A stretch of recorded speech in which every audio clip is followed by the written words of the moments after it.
இங்கு ஒவ்வொரு சிவலிங்கமும் ஒரு கதையை சொல்கிறது, ஒரு பாவத்தை கழுவுகிறது, ஒரு உயிருக்கு புது வழியை காட்டுகிறது. சில கோயில்களில் கண்ணீர் தானாக வழியும், சில இடங்களில் இதயம் தானாக வணங்கும், சில சிவாலயங்களில் வார்த்தைகள் மௌனமாகும். ஏனெனில் சிவன் அங்கே வாக்கியமல்ல, அனுபவம். இது வெறும் கோயில் பயணமல்ல, இது ஒரு ஆன்மீக யாத்திரை, ஒரு உள்ளக மாற்றம், ஒரு பிறவி பயணத்தின் தொடக்கம். இந்த வீடியோவில் தமிழ்நாட்டின் புனிதமான சிவன் கோயில்களின் இரகசியங்களையும் அதிசயங்களையும் அவற்றின் ஆழமான அர்த்தத்தையும் நாம் காணப்போகிறோம்.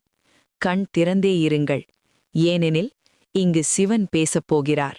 இந்த பிரபஞ்சத்தில் ஒவ்வொரு இடத்துக்கும் ஒவ்வொரு கல்லுக்கும் ஒரு மறைந்திருக்கும் ரகசியம் உண்டு.